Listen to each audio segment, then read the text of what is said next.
everyone, welcome to another video, and today I'm here to talk about games, collections that you guys own.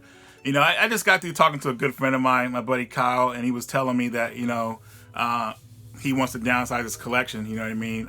He's just, a lot of the games he's just not going to be playing, you know, and he got them because he thought he was going to play them, but, you know, you end up, like, time goes by, and the next thing you know, like, 2 or 3 years and you still haven't tried a game out yet, and it's time to look at, do you really want that game, you know what I mean?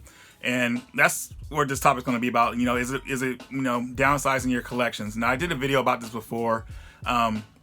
Reason I'm doing it now because after talking with him, you know, it really hit me and everything, you know, because I've done the same thing. You know, I've downsized certain things in my collection, stuff I got for cheap that was rare, and, you know, thought I was going to play it, but I ended up like, no, I'm good, you know what I mean?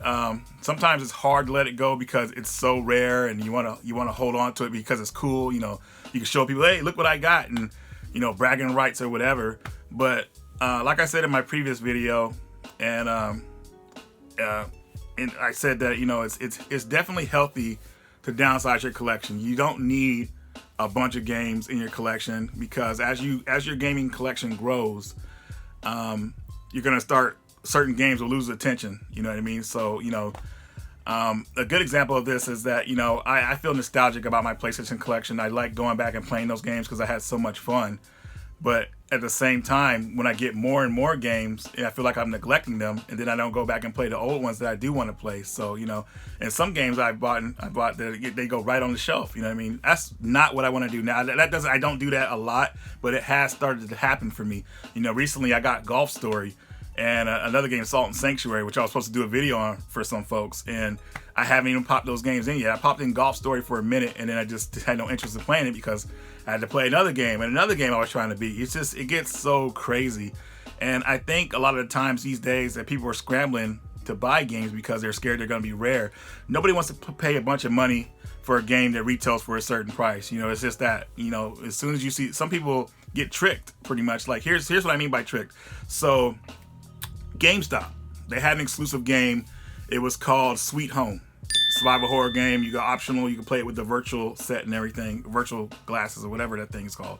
Anyway, people had no idea it was a GameStop exclusive. So people were selling it on eBay and making double, triple the money that it was going for from GameStop. It was $30 at GameStop for a physical copy of the game. People were trying to sell it for $60 to $90 on eBay, and some people thought that was the only place to get it. You know, I think I talked to my buddy Marcus, and he said the only place I could find it, Reggie, is on eBay. What the hell? And I said, no, man, it's at GameStop. Oh, so he picks it up. A lot of people are getting tricked into buying stuff like that. It just gets crazy sometimes. You know, when I was moving around 4, 5, 6 years ago, you know, I thought about selling off a lot of my collection because it was always packed up or in a tote or stuff like that. When your stuff is in a tote or packed away all the time, you really start to think about selling it because it's just sitting there not doing you any good. You know what I mean? It's that's another reason why people probably want to get ready to sell their stuff and everything like that. You know, me personally, when I moved in my apartment and I got my game room set up, you know, I was really able to appreciate what I have and the way it was set up. You know, it just felt great, you know what I mean?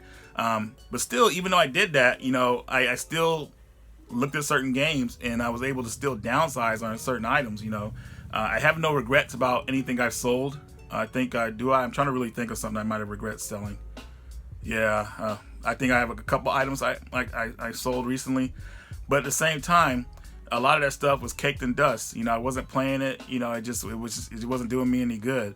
And the way I look at it now is that there's so many ways that you can still play these games on, even on modern systems or emulation systems. You know, you look at it like that, and it helps you save a lot of room, pretty much, because this game room, it's constantly changing all the time because I have to move stuff around to get other stuff to fit.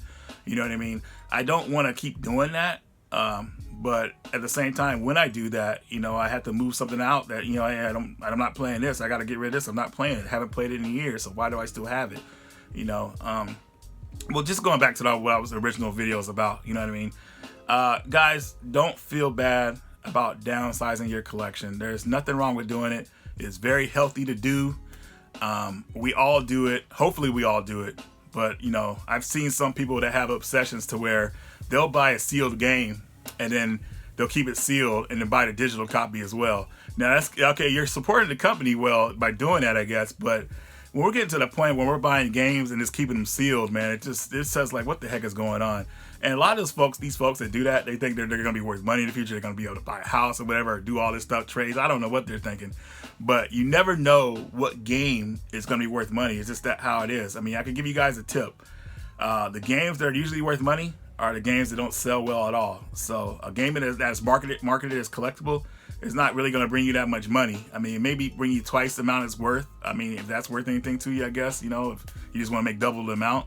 But most people want to make triple, you know, quadruple, all that's up more than that. You know what I mean? So the games that usually are that don't sell well at all are the ones that are worth the most money. And a proof of that is probably games like Rule of Rose. That didn't have a big print run. I think that had like a 2 print run, and that was it for Rule of Rose. People pre-ordered it, and then a couple more copies after that. So yeah, they were pretty much done, and now we see what that game's worth now. But I think that's the reason why people, I don't know. It gets crazy. But anyways, hopefully you guys got something out of this. This was just on my mind. You know what I mean? I just felt bad because after talking to my buddy Kyle, you know, he was really serious about, you know, downsizing his collection.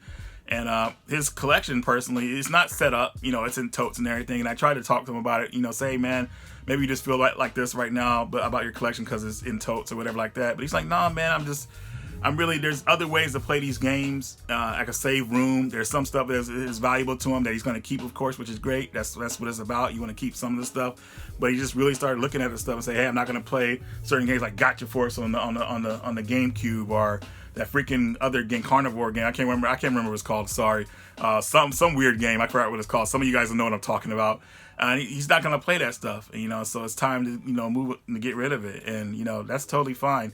You know, some people collect games for bragging rights. You know what I mean? They want to feel good. Say, hey, look what I got. And that's it. I seen a guy on Facebook, man. He's got kicked out of multiple groups, man. Like, this guy's a total asshole. No one likes him. And he's always bragging about what he has. And I'm like, dude, what's wrong with you? You ever play? Then someone asked him, have you played it? He's like, oh, man, nah. Like what? What's wrong with you? You just get out of here. So it's pretty crazy, you know. I mean, let's just say this. For me personally, you guys see I have a collection behind me. I didn't mean to have a collection. It's just that I bought games that I enjoyed, and I ended up keeping them and ended up getting this collection. That's how it is, you know. I don't try to say I'm out just to be a collector for games, because I want to play them.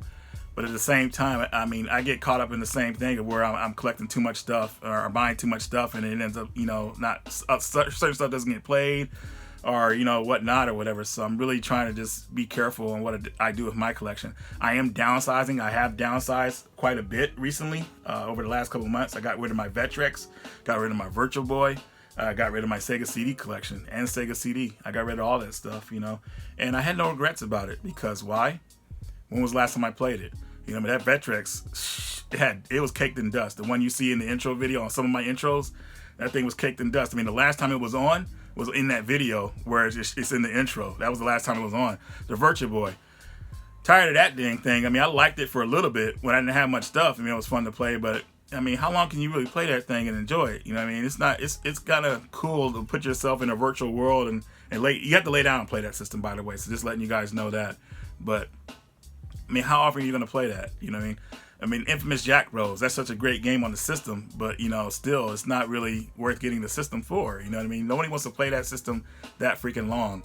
And with the Sega CD, which is probably the more hurtful system that I got rid of recently, but I wasn't playing it. And there were so many other ways to play that. There's other better ways to play that system now, especially with the Poly Mega coming out.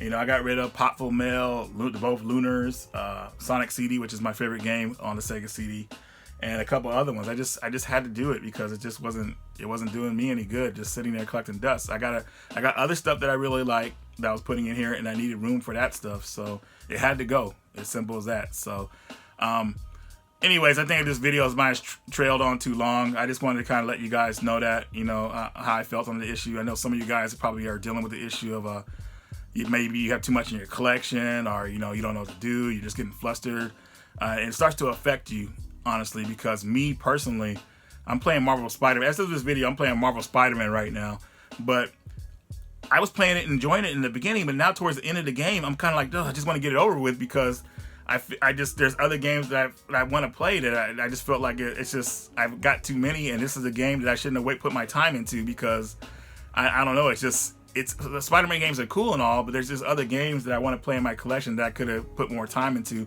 instead of that one, pretty much. That's what I'm trying to say anyways.